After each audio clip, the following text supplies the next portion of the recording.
Welcome to the White House. So it is an absolute honor and pleasure to say that to all of you today.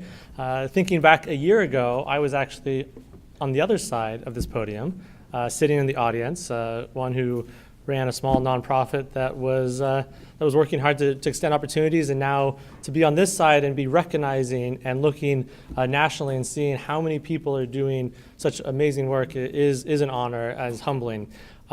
Today, a number of things have happened. In fact, this morning, we just met with individuals from all 50 states.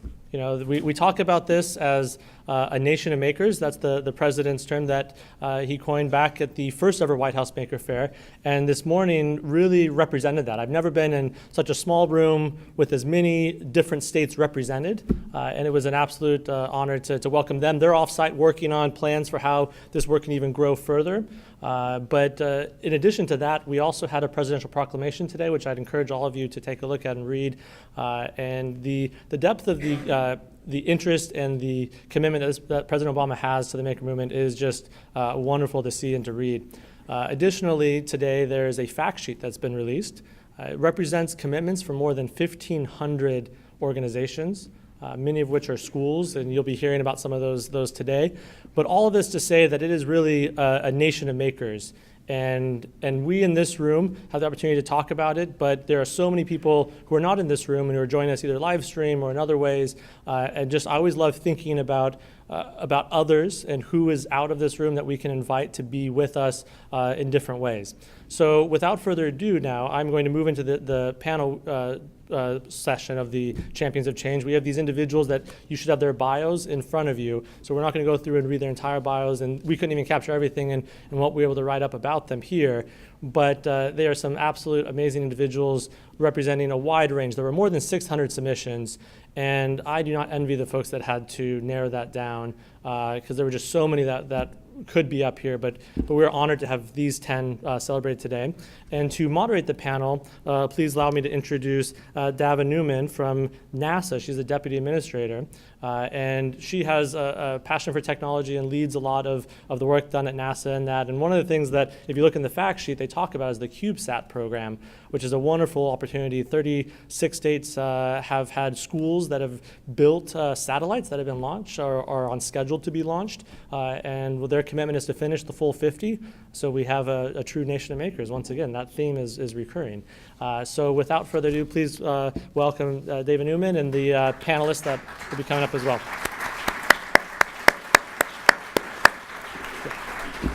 Yeah, the panels can come up as well. Yes, wonderful. Thank you. Yeah. Yeah.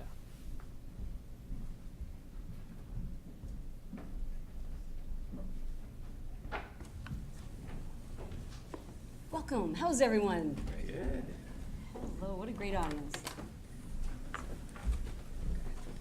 There. I think our mics are on. Hello, everyone. Hi. Hi. How's everyone? All right. Great. Let's get the energy up in here. All right. We are going to be making things. This is on space station right now. It's my little 3-in-1 torque wrench. Good thing it's microgravity. You know, not a lot of torque there, but we are making things in outer space, and more importantly, down here on ground. So it is just wow. The more now that's going to distract me. I'm also in space. There we go. So we're blanketing you from space. So again, let's get started. I'm just looking forward to interacting with you all. And Greg, can I start? Yes. The whole event today is about the maker movement. I call them my Mars generation. They're the designers, and we're all in. We need all of them. And why don't you get us started and help explain what it is? You know, how do you define making when you talk to people? Making ultimately is for kids, connecting their passions, their interests, curiosities with great moments to learn. And so they're tinkering, they're experimenting, they're inventing. In the great tradition of Pittsburgh's Fred Rogers, they're make-believing. Make-believing, I like they're playing, right? It's my honor to serve the government now as Deputy Administrator at NASA, but as a 25-year-old academic, and it changes the pedagogy, right? I mean, you get them involved, they're making, they're learning. And playing should never stop. And they're having fun. You know, it's not work. Jump down to the more. Can I ask you a question? From my alma mater. When did you see yourself as a maker? I think actually even as a young kid. Your mic? Yeah, go ahead and get green. I'm a technologist, but not really. Actually, can I tell a quick story about my first making Yes. experience? When I was really young, I used to go to this arcade outside of my hometown to play video games. This is before console games. Well, everybody here is old enough to remember that time. But there was, it was at this mall in Watertown. And there was, one day we went there and they were giving away balloons to all the kids. They were helium balloons. And I really, really wanted one. But by the time we got to the end of the line, all the balloons had been given away. And I was like, so sad. So my dad and I went home and we thought, you know, all the kids, when they got the balloons, like half of them let go of the balloons and they flew to the ceiling. So my dad and I thought, let's build something to grab those balloons and pull them down so I could have one. So we went down to my dad's wood shop because he did some woodworking, and we built this sort of a pliers with a spring and a clamp and a cord so I could pull it and it would grab a little grabber thing.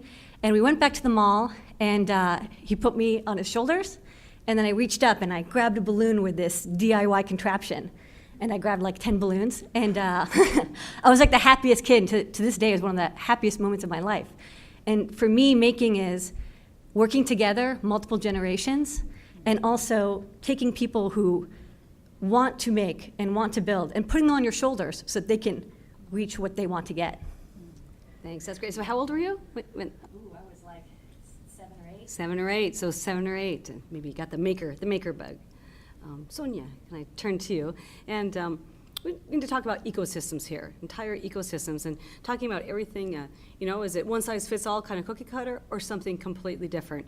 So rather than talking, you know, about the complementary reinforcing characteristics, what do you think the differences are between strengthening this maker to go forward and really strengthen this maker movement? I think the real opportunity starts right here. We're at the White House and we're having this conversation about digital fabrication. And we're inviting in so many more people to even be invited to the language. And then there's the invitation to the culture. And then there's the invitation to all of these amazing spaces that are cropping up all over the nation. The work that we do at the Fab Foundation hasn't been involved in that for a very long time. And right now there's this huge push for even more of that to exist in some of the most remote communities around the world, but then right here in the United States in high communities of need, where a lot of times the technology and the cool new things aren't as accessible. And so I think we have a real opportunity right now to really impact the ecosystem by being far more inclusive. And tell us a little bit more, what does it take? You know, if you have really minimal resources, but you have all these great minds out there, all these little kids that want to do it, what does it take? Well, I think it takes all sorts of things, because to your point, it is not one size fits all, but I think, you know, you first start with the platform.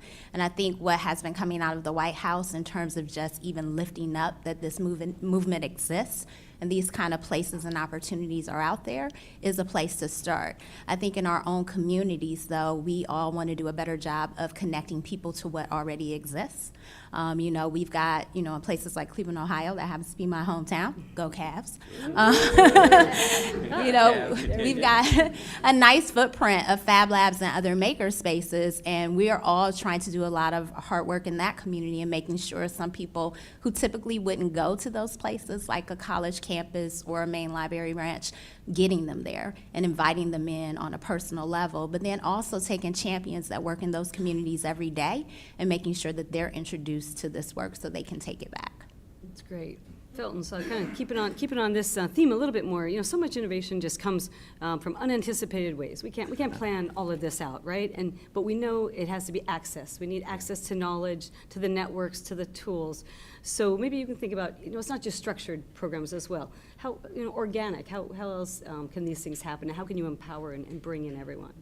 Well, I think one of the number one things, and we talked a little bit about it earlier, was this idea of making sure that the maker spaces are in places that are accessible. So, you know, it's great that we try to work to get young people to come onto college campuses. But there's a reality that that formal education is a barrier for not only young people, but many older people in underserved neighborhoods that we really just don't, who are afraid to walk onto those campuses. So libraries, rec centers, Boys and Girls Clubs, those are the places that you know, kids and Cleveland feel very comfortable about walking into on a day-to-day basis. So those are the places that we can start with and providing access. And then, you know, we've got we talk a lot about the maker movement with young people, but, you know, our seniors are folks that we've got to introduce to this movement as well. And, you know, we go into senior centers and we work with them on low-tech, you know, making like sewing and knitting and use intergenerational opportunities for them to teach young people how to sew and knit with a purpose. That's great. So breaking down the barriers and thinking about it as a definitely lifelong learning, right? Get everyone, you know, in, and maybe it's great to focus on the young folks as well, but shout out to the seniors in the crowd, and come on down to Maker Spaces and, you know, make us some tools and things, anything, your creativity, it should be, you know, limitless, boundless. Whatever you can think about, I think we can try to help you make it. And you know, that's really important. Anything you dream about, we can try to help you make it. So, John, turning to you, is there an experience that maybe you want to share of a student that kind of just embodies the maker mindset that you're so proud of and you might want to share with us? Sure. I'm going to start with a principal that I did some training for up in Alaska, Sam. He's at Togiak, a little village outside of Dillingham, Alaska, and he came to a workshop with his students, and he makes custom harpoon tips. And it takes him about an hour to file these down and use them to hunt seals with. And he did a little sketch of it, and my partner, Pat Kraft from Portland Community College, helped him draw it up on the CAD system, and then we actually 3D printed it. And what was really neat for Sam is he took it back home, and while he was going back to his village, we sent it off to Shapeways to have it cast or 3D printed out of metal, and then sent it through UPS mail back to Togiak, and Sam got to use it. But his model of his 3D printed one was exactly what his grandpa had done. And it took 3 or 4 iterations of it, just like prototyping does, but he has an actual tip that he uses. Another young man made some puffin beaks up in Sitka, Alaska, to help the native tribe have 3D printed regalia because they can't harvest puffin tips anymore. So they 3D scanned it and then made a 3D print. That's cool. So technology and art and culture all kind of coming together. That's amazing. That's great. Back down to Limor. I'm just going down to your side again. What's the hardest thing about being an entrepreneur? One of the hardest things about being an entrepreneur is taking care of your team and making sure everybody has a voice in where the company is going, and just including all of these voices together and making it a group effort, not just, you know, one person leading, but leading by example and also creating like a coalition and consensus. So let's see. Throw it out there for every one of you, because you're all educators, and we thank you all for teaching and educating and mentoring. I think a huge part of it is mentoring. So, you know, you're makers across the spectrum. What do you think about, you know, more educators? What do we need to do to introduce, you know, more people, bring in more educators? You know, some mentoring, and who's going to take your place, I guess, is the real question. And what are you doing about it? John will take it. John will take it. For me in Oregon, we invested in a mobile fab lab, so I'm going around the state of Oregon and helping other teachers be successful with digital fabrication, both teaching the teachers how to do it, giving them the right equipment to do it, and getting their kids excited about it. We got to build it from the ground up and build a manufacturing ecosystem. And I'll add to, if I may add to that, making is ultimately about a culture. It's a culture about thinking and learning to learn, and the brilliant futures that we want for young people as well as the adults and the seniors. And so what are the front doors that we allow for people? For some people, it's going to be making or technology or arts. For some, it might be STEM or STEAM and technology-enhanced learning. And so allowing adults themselves, just like the kids, to connect with their own passions and interests in a way that contributes to authentic learning. And then to really rethink the way that we think about our schools and the blending of that with out-of-school organizations, early childhood centers, colleges. I look at Bart Rocklow there, the superintendent of the Elizabeth Ford School District. He started with one classroom, reimagining it like the Entertainment Technology Center at Carnegie Mellon University.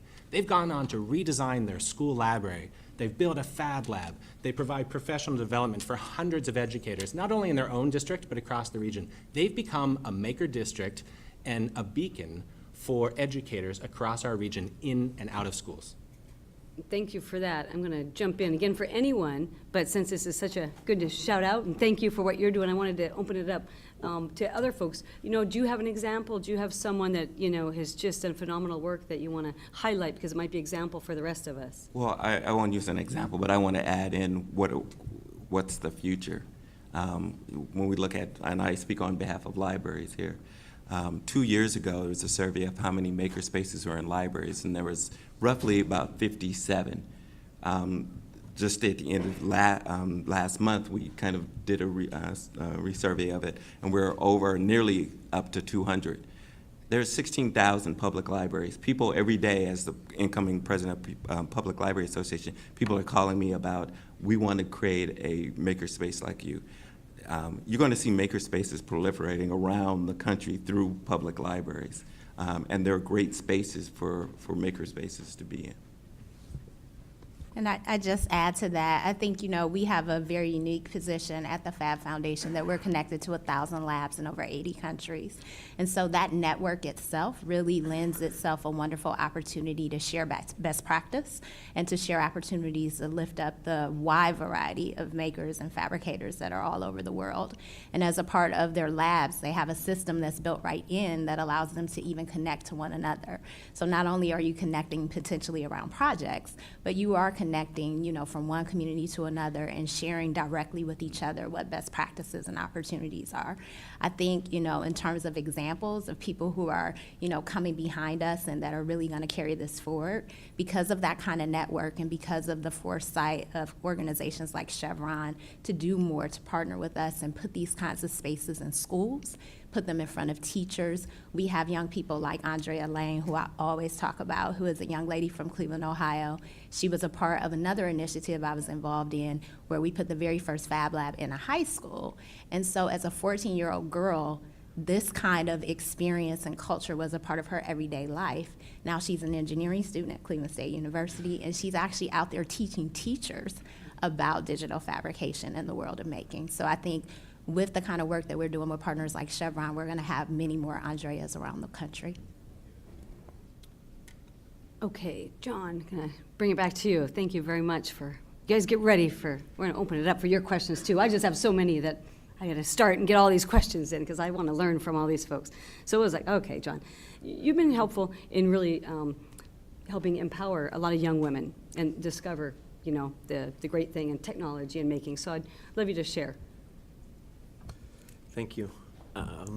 Part of the Carl Perkins federal grant, one of theirs target was non-traditional students. So we went to some of our kids, and we have a metals fab and a woodworking and an engineering department, and we asked them what could we do.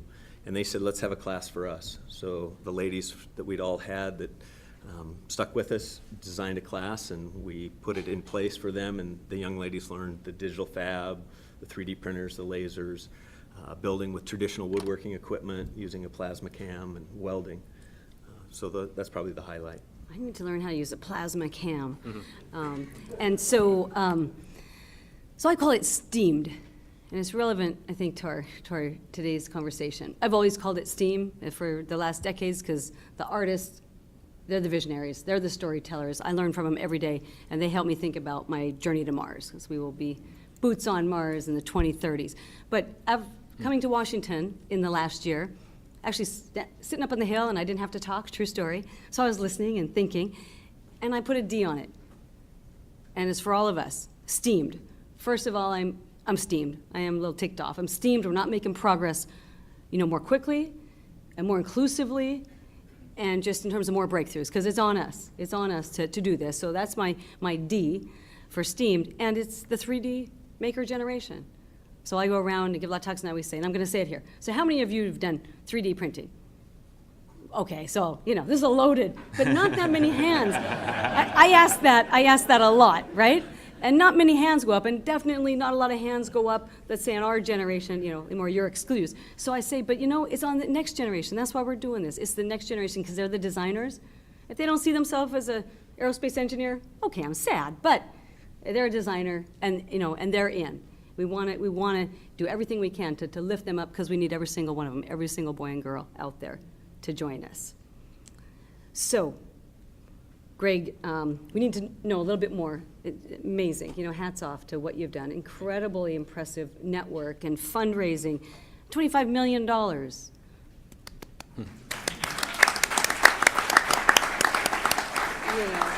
Each one of these people up here, I'm gonna, have to tell you about their accomplishments if you haven't seen, these bios. I'm just proud to be with you. But, so we need to know some secrets, you help all of us get better. So Pittsburgh is home to something we lovingly call the Remake Learning Network. It's a network stewarded by the Sprout Fund. And it is an organization that now includes more than 250 schools, museums, libraries, out-of-school centers, ed tech companies, more than 3,000 professionals who themselves are educators, youth workers, and librarians, but also technologists and makers and artists. And they're really redesigning what it means to learn and to create genuine learning pathways for young people across our region, in the inner city, in our most rural areas, all across our region. And you mentioned that 25 million figure. We are fortunate during the month of May to host what we called Remake Learning Days. There were more than 300 events in all sorts of places, in all types of neighborhoods and communities across the Pittsburgh region, where families and caregivers and parents got a chance to play alongside their young people, to understand what on earth is 3D printing? What does technology look like in a way that I can understand and appreciate, so that they're in position to support a young generation that is so different from any of us gathered in this room. And we had $25 million in commitments from local companies like Chevron, from foundations like the Benedum Foundation, the one for which I work, the Grable Foundation, and others. And by 2017, our region will have invested $50 million on the part of corporate and foundation supporters in supporting next generation learning and teaching for our region. And What's the goal? How many are you gonna reach? You're up to. we're reaching tens of thousands, if not hundreds of thousands, of not only young people, but also the educators and the families. And we've got so much more work to do to reach young people of color, to reach girls, to reach our rural communities. There is a limitless amount of work that we need to do, and that's why this network is so important, because we need all hands on deck, as our colleagues here at the White House encourage us to make this happen and to build that future that we want for kids. It really is, it's all hands on deck, so I wanna, again, open it up to everyone. Tell us a story. What's one of your favorite examples of you empowering a maker, young or old, and, that truly moved you, something that sticks in your mind, they made X, Y, or Z, and this is what they did with it.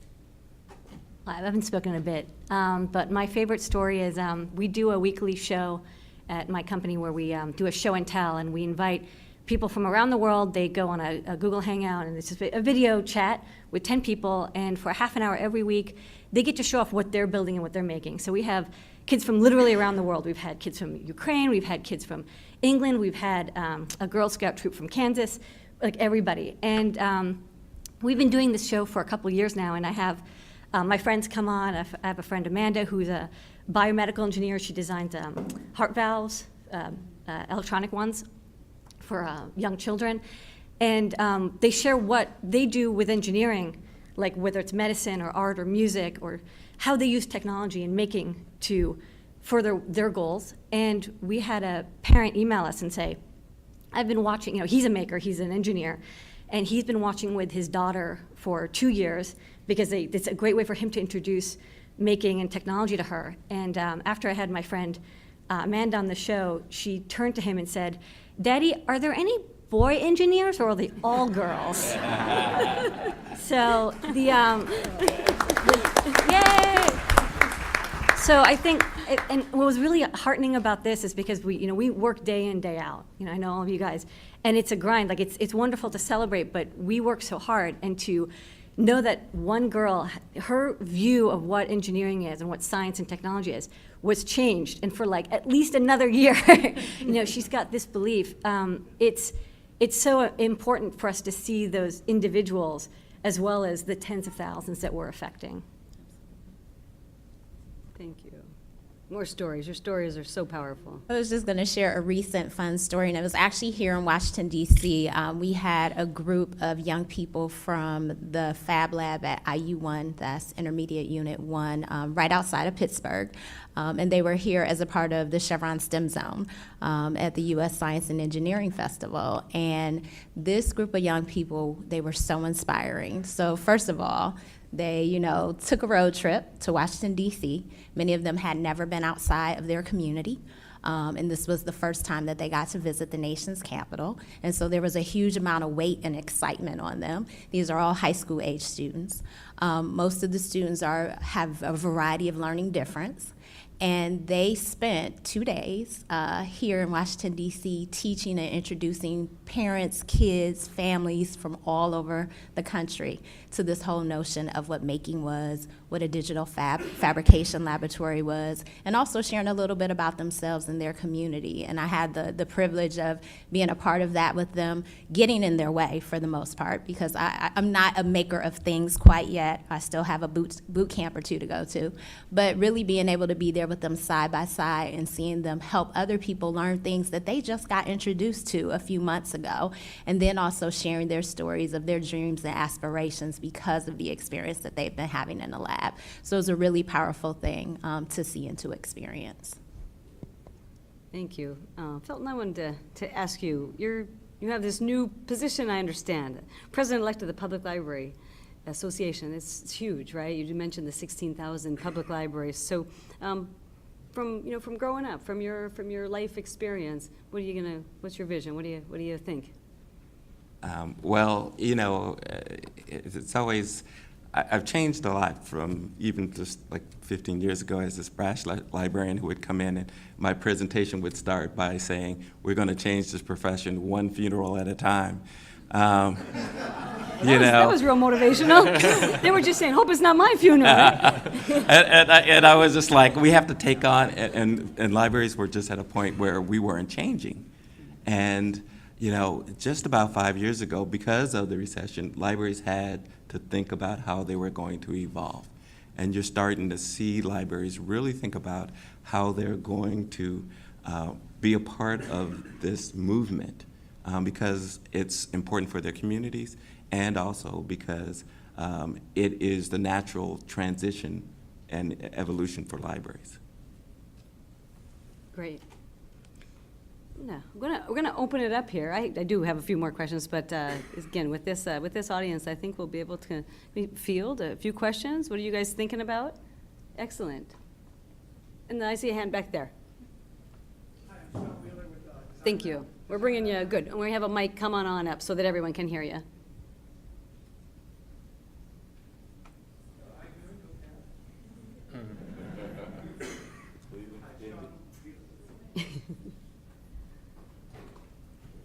Check, check, check. All right, good. You're good. Hi, Sean Wheeler at Design Lab High School in Cleveland. And I've noticed that my students very often have more of their life happen to them than them happening in their lives, right? My students have things just happen to them.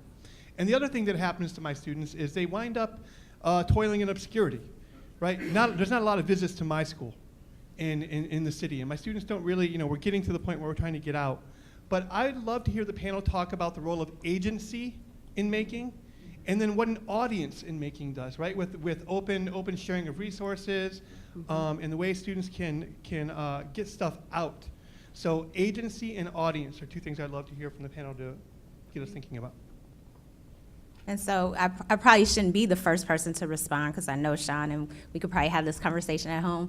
But I do think he raises a really important point in terms of agency. And I think, some kids at Design Lab really did a great job of showing what that looks like, most recently when we had Adam Savage there for a visit. I think this whole notion of what these spaces do for agency for youth has a lot to do with giving them safe places to both succeed and fail. I mean, when you're in a digital fabrication space or a maker space, 9 times out of 10, that first project isn't going to go well. But what happens in those spaces actually came up in a comment earlier today. You're usually brought there for the technology, but you stay for the community. There's an enormous amount of community support that occurs for people in spaces as they're tinkering mentoring as they're coming up with creative projects and ideas, and being surrounded in an environment that's safe for failure, that celebrates success, but also gives you a group of people that you can rely on through mentorship and support is a really powerful vehicle for any young person. And when we think about the whole notion of lifelong learning, it really creates, I think, a wonderful dynamic for people to experience that as soon as they possibly can, because they'll carry that with them to their next stage of learning or their next stage of life. Those are the kind of core skills that you want people to carry into career. So whether you're from inner city Cleveland, or you're from a suburban community or a remote community around the world, in those kinds of environments, those are the real kinds of sometimes hard things to measure that people walk away with. So, you know, I give a prize now for failure at NASA. And we kind of have a culture, right? We have shirts, there's T-shirts. It says failure's not an option. Oops. I mean, that was good for Apollo 13, and I'm sure glad we got Jim Lovell back in, in the crew. But again, I really resonate with that failure. As an engineer, I mean, that's what we do. 8, 9, 10s. You're supposed to be proud of failure. So we kind of call it fail smart. But, and courage comes up, Sonia, and you're right, courage. You got confidence. That's what these kids need. They need courage and confidence and say, yeah, they're okay with failing. Matter of fact, we're going to celebrate it. You just keep trying. I'd like to add to Sonia's excellent words, which you really encapsulate what these maker spaces are about. But another thing that I really like about the maker community is it's competitive in a very friendly way. And I kind of think of it as sort of like skateboard culture. Like when you go to this skate ramp, there's a skate ramp and you're all doing your tricks, and there's beginners and there's experts. And it's not just about you on your journey of learning these tricks and getting better at skateboarding or learning these tools or learning how to weld or laser cut, but then showing each other and sharing and kind of one-upping each other in a very friendly way. Like, check out this really cool thing I made yesterday at the maker fair or the maker shop, and then showing your friends, and they're like, oh, that's really cool, but I'm gonna make something cooler than you. And that kind of competitive, collaborative agency is really important, because it's not just a teacher giving them an A or a C or a credit or pass. It's them working together and in a friendly way competing and learning together and pushing each other towards excellence. Yeah, please, maybe lifting each other up, And Greg wanted to. And Sonia mentioned mentoring too. We have to talk about the caring adult in the mix of this, whether it's the teacher or the librarian or the youth worker, truly understanding how youth today are different, that they're developing their identities differently, that they're pursuing knowledge differently, that they're consuming differently, and so supporting kids in their most authentic selves, connecting with their interests and the problems that they want to solve, and really facilitating that, but being there as the adult who's supporting and encouraging and facilitating that, so that kids succeed brilliantly and also fail smartly. Great, thank you. How about another question from the audience? Great. Right in the middle, right in the middle. And if you have another question, go ahead and raise your hand to help our mic person. We get to enjoy a few more minutes together. Hello? Is it working? It is. Awesome. Okay. Hello, everyone. I'm Maj Schwal, and I currently serve as the president of the class 2019 at the University of Virginia. To the panelists, I know you come from really diverse backgrounds. I'm curious, what areas have you recognized a great need for more skilled or technical workers? And what do you think we can do going forward to address that need, whether that's through policy, through hands-on programs like this, or even from a student perspective? What do you think we can do to sort of fix that gap? I have an answer. But to me, so in policy discussions, whether they happen nationally or locally, I always worry when it focuses on workforce development solely and about specific industries. And I say that because to me, making is about a culture. It's about being a skilled worker, yes, but it's also about being a lifelong learner and a remarkable citizen. And our world is changing so dramatically. I have 2 young daughters, 5 and 2. I can't even possibly imagine the career opportunities that they might have. But I know that me as a parent and my wife, but also their teachers and others, if we can equip them with those skills, cognitive and non-cognitive, to be able to navigate all sorts of environments, they're going to succeed. And so I think sometimes that part of the conversation's left off. I would just add, though, interestingly enough, I think you're absolutely right, Greg, when you think about what our children will face as opportunities in the future. But when you think about the skill and tech gap of now, I know there are a lot of policymakers across the country that are also starting to think about how do we utilize these kinds of spaces to really reimagine our current adult workforce. You know, we've got State Representative Howes back in Ohio who's very interested in figuring out how do you take this whole opportunity and make it family-oriented. And so there's that academic opportunity for young people, you know, 12th graders, kids who are still in the K-12 environment. But there are also their parents in a lot of our neighborhoods and communities who need a job now. And so are there ways to utilize these kinds of spaces to skill those adults up so that they might take advantage of one of the tech jobs or one of the other vocational types of jobs that require skills in their local neighborhood? And a lot of our community colleges and the Fab Lab network, like Lorraine Community College and some others, are doing that kind of work right now.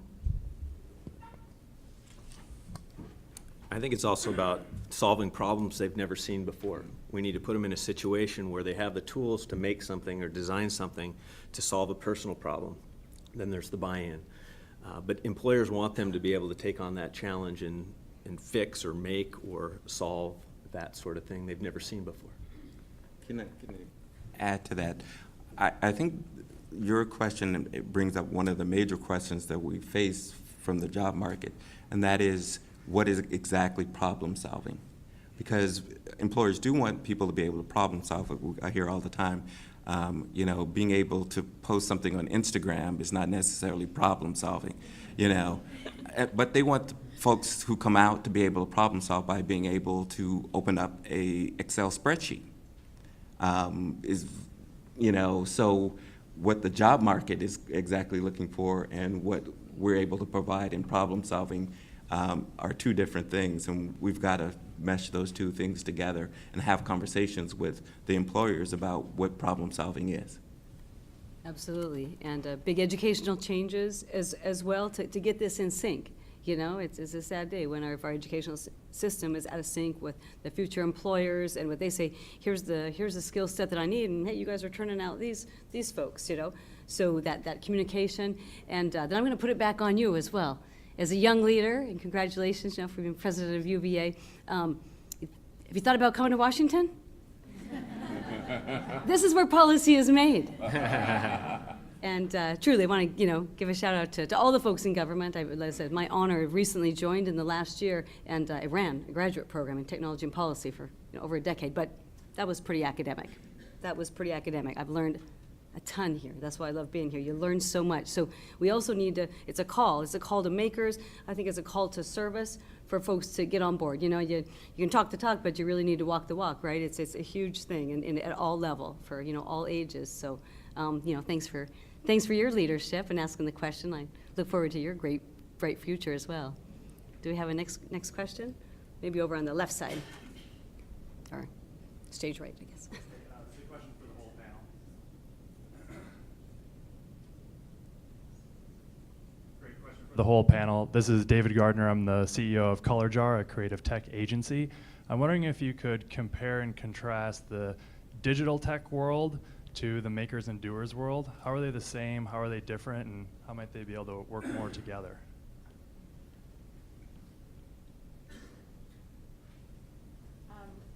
I'll take a stab at that one. I think, you know, being a part of the Fab Lab work, it is specifically digital fabrication. So this whole notion of the physical science meeting digital science and bits meaning atoms. And so I always try to think of it as a spectrum. I think there is the making world that is out there, and it really is about bringing everyone in. It's a DIY culture, and they're offering lots and lots of entry points for all kinds of people. And then maybe a little further down the spectrum is, you know, very hardcore digital fabrication with very specific sets of capabilities and coding and things of that nature. What I do believe is that we need it all. And so as much as we can create opportunities, including conversations like this one where we're bringing a broad stroke of people together that are doing this kind of work, it creates more of an entry point for different kinds of people. What do you think, Lamar, on the question? What do you think? I mean, I think, it's an interesting question because, one of the things that whenever I talk to, kids who do, every kid basically has an iPad now, right? Like everybody does. And they have so much interfacing with Facebook and Instagram and MySpace and Google and all of these digital platforms, but it's so mediated through this device that they buy, and they have absolutely no control over. I mean, you could eventually learn to write an app, but it actually is quite difficult, and there's so many gateways until you can get to that point. And what I think is really nice about making and that physicality is a lot of kids, they want to understand the technology inside of this, but it's literally glued together. It's not available to them. And if you contrast this with how the American computer revolution in the 1970s, 80s basically started, was you would get a Commodore 64 or an Apple or an Amiga. It would come with schematics. Like you were expected to open it up and like turn a screw if the hard drive started acting a little funny. Like this was something you were supposed to debug and build and hack on yourself. And so I kind of see it as sort of a feedback to that sort of interface and physicality and people touching things with their hands, and not just like these black mirrors that are surrounding us, but how can they interface with that and make it more physical? I think people crave that because they love to work with their hands. And so you're seeing a lot of digital media, like I see a lot of digital media companies start to do a lot of maker projects. It's all about interactive art and interactive theater. Everything's becoming interactive because we want to get away from just looking at screens all day. Real quick. Yeah, well, Liam uses the word interactive, and while there's something to be sure to celebrate about making, it's why we're here, I also think we have to be comfortable with the messiness and the blending of coding and making and digital fabrication, just as we need to be comfortable with the blending in learning environments and really pivot from education to learning so that expectations don't fall to schools alone, but we really think about our communities as campuses for young and old alike, taking advantage of those small maker spaces or libraries or schools. And there's some messiness with which we all have to get comfortable. It's chaotic. So I want to run through the panel with a last question, and if you had a tagline for us to help us go recruit the millions of girls and boys out there that we want us to join. Couple words, very short. What would it be? Want me to A start? tagline, Okay. Well, I think we are a nation of makers, and we are what we celebrate. So the people in your community, if there's somebody out there who you feel could be elevated and you can put them on your shoulders to show people what making can be about, I think that there is such a wide range of maker experiences that can be put forth so people can see themselves in the maker community. I think that'd be great. Thank you. But my tagline, like 2 words, insanely great. Sorry. That's okay, we're going to Sonia. Sorry. I guess I'd say this movement needs you. Mine would be the great equalizer. Get started wherever you're at. Let's keep making the maker movement. This is good. Good. Yeah, I'm going to come circle back to you, then we're. Oh, no. I'm a former educator. No one gets off that easy. Let's make together. Let's make together. Well, I want to thank all of you for all you've done.